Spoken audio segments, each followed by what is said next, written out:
Petrol டீசல்லாம் அடிக்கடி விலை உயர்ந்துகிட்டே இருக்கு. டீ கடைக்காரன் 4 ரூபா டீயை 7 ரூபாய்க்கு வித்துக்கிட்டு இருக்கிறான்.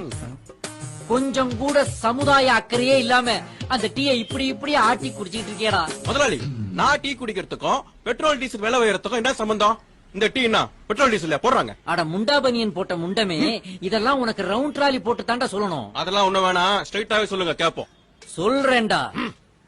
1 லிட்டர் க்ரூட் ஆயிலுடைய அடக்க விலை 41 ரூபாய் 74 பைசா.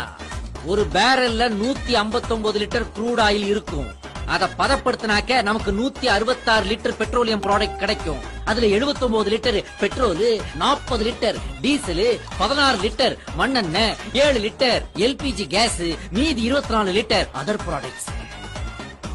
இப்படி பிரிச்செடுத்த பெட்ரோலோட அடக்க விலை 1 லிட்டருக்கு 18 ரூபாய் 36 பைசா.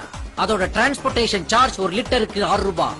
ஏஜென்சி கமிஷன் 1 லிட்டருக்கு 1 ரூபாய் 5 பைசா. ஆக மொத்தம் 1 லிட்டர் பெட்ரோலோட விலை வெறும் 25 ரூபாய் 41 பைசா. ஆனா நாம 80 வரைக்கும் கொடுத்துதான் அத வாங்குறோம்.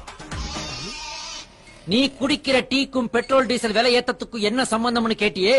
நீ குடிக்கிற டீல உள்ள சக்கரை, பால், டீ தூள் எல்லாமே அந்த விலையேறின பெட்ரோலையும் டீசலையும் போட்ட லாரியிலையும் வண்டியிலையும் தாண்டா வந்து இறங்குது. சோ அது விலையேறினா இதுவும் விலை ஏறும்.